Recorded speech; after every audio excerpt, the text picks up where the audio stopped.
Hello friends, and welcome to Escaping the Mouse with your host, me, Breck Roll.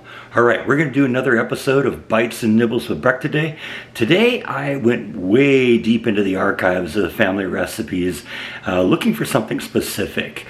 Every year for, well, basically as long as I can remember, on Christmas Eve, our family had a traditional meal of Swedish meatballs. Now this is a recipe that's been in the family for a long time and served many generations, and today I'm going to share it with you. So these are the ingredients for our Swedish meatballs. I've got some milk, an egg, some breadcrumbs, our spices, which consist of salt, sugar, nutmeg, and allspice, a little flour, some grated onions, a pound of ground beef, some pork sausage, some butter, a little bit of sugar, some evaporated milk, and some sliced mushrooms. Now this is actually a fairly easy recipe, I think, at least reading it. I've never actually done this myself, so we're going to find out how well this works together. So let's get going. Alright, now one of the things that comes up when you're actually shooting a video of doing a recipe like this is sometimes things take a little bit longer when you're shooting the video. So I'm going to do the first two steps out of order. The first step, according to the recipe, is to brown the onions in a large skillet. Since that's only going to take like a minute to do, and once it's done, I got to be ready with step two. I'm going to do step two first, and then we'll catch up with step one in a few minutes. So step two is we're going to prepare the meat and some of the spices, and we're going to get it all blended together. Let me show you how we're going to do that. Now what the recipe says is we're going to start off with some of our ingredients, specifically the egg, the milk, and the breadcrumbs. We're going to kind of mix it in a large bowl, and then we're going to throw in our spices and our meat and our onions. Now, like I said, the onions are going to be done in the sauté pan, and we'll catch up with that in a minute. But I'm going to do the rest of it with in the mixer itself. The instructions actually say blend it up with a fork, and I'm thinking to myself, what are they talking about? If I blend this up with a fork, I'm going to destroy the fork. So I'm going to use my blender with the knead tool on it, and we'll get that all mixed in, and I'll show you what that looks like. So the first thing I'm going to do is I'm going to add an egg. I'm going to use my whisk to kind of whip the egg a little bit, get it all kind of broken up into little separate components here and all mixed together. And I think we're pretty good there. I'm going to add a half a cup of milk. Blend it a little bit more here, just get it all mixed up. And I'm going to put my breadcrumbs in here, and I'm just going to let them sit for a couple minutes. I suspect that this is all about getting the breadcrumbs to kind of soak in all of the egg and milk mixture. So I'll get it all in there, get it mixed. And we're just going to let that sit for a few minutes. Alright, so that sat for a little bit, and during that time I unwrapped my meat and got my spices mixed up. This is the salt, the sugar, the allspice, and the nutmeg. And I'm just going to pour that all in there, and then I'm going to put my beef in on top of that. And I'm going to, like I said, I've got the kneader bar on the blender, and we're just going to lock it into place, and we're going to let it kind of grind itself all up. This will take a few minutes. And while this is happening, I'm going to go in and I'm going to saute the onions so that they're ready to go. Like I said, we'll just let this chew on this for a few minutes. And once we get to the point we're ready here and the onions are ready, then this should be ready too. So let's move on to the onions. So I got a couple tablespoons of butter. I'm going to turn on the heat probably to kind of a medium high. We're going to let the butter melt. And then we're going to put our onions in there. We're going to saute them till they're a nice golden brown.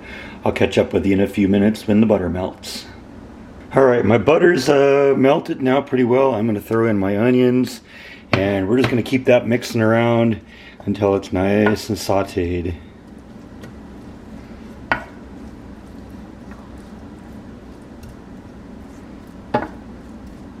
All right, our onions are starting to cook a little bit.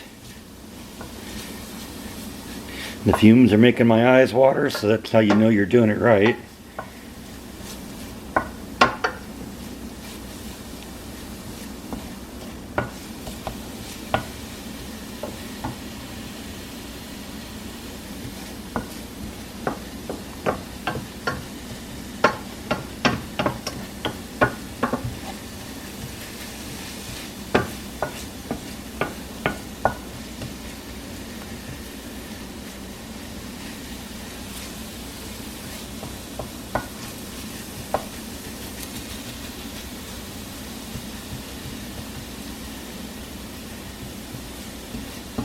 Okay, I think our onions are about ready here. Nice little golden brown. Like I said, there's not a lot of them, but that's okay. We're gonna, like I said, we're gonna make this very traditional because this is the first time I've ever done it, and I want to make sure I understand what it's supposed to taste like. You know, I'm hoping that it tastes like I remember it, but you know, I don't like to edit things too much until I've tried them in their default mode. So I'm going to remove this and put this into our meat mixture and continue the mixing there, and we'll catch up with you on the next step here.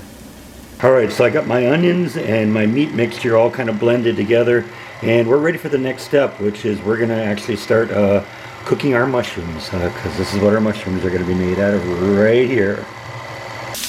Alright, so we're getting this going. Basically what I'm doing is I'm just using a couple of small spoons, grabbing out a little bit of the meat mixture with one of the spoons, and then trying to shape it more or less in a sphere. Obviously it doesn't have to be perfect, but just got to keep it mixed, keep it going, get it moving on all sides so we don't burn it. And I'm also cheating a little bit. The recipe says make them about 1/2 inch in diameter. These are probably more like 1 inch in diameter, so that's fine. I like big meatballs in my Swedish meatballs, so this will be good. So I'm going to continue on with the rest of this, and I'll catch up with you in a few. Alright, so I've browned all the meat and removed it and put it into a separate dish. At this point, we're going to work with what's in here. We are not going to clean out the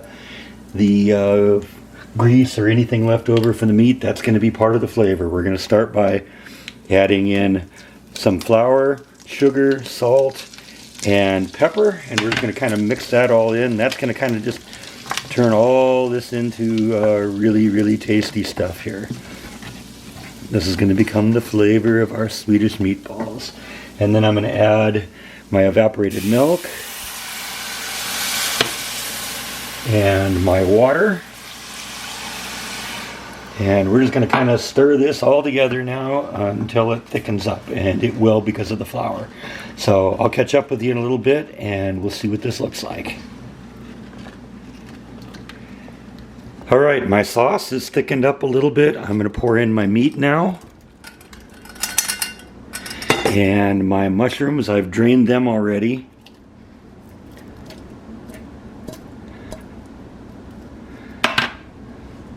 And we're just going to kind of mix everything in there real well. Get everything nice and coated. And we're going to let it cook for a little bit, just to make sure everything's nice and heated.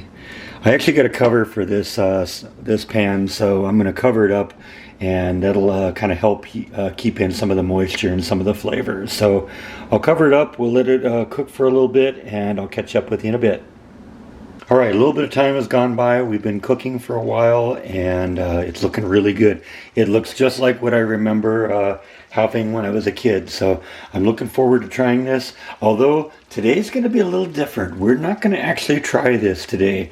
We're going to post this, and it'll go up on Christmas Day at normal time, and I'm actually going to test this on Christmas Day when we cook the rest of it, because I'm going to be doing a live stream on Thursday. It's probably going to be too late by the time you see this because it'll already started an hour ago, but we're going to make lasagna. We're going to make I've already made some of my my mom's cranberry jello dessert. There's going to be a lemon custard dessert from my Aunt Della that we're going to try, and we're also going to do a green bean casserole that's always been sort of a tradition at my family on Christmas. So check in for the live stream, and you're going to get to watch me make a lasagna and make my green bean casserole, and we're going to try all that stuff then. So I think that's all that I have for today. Thank you as always for watching, and I'll see you next time on Escaping the Mouse. Merry Christmas.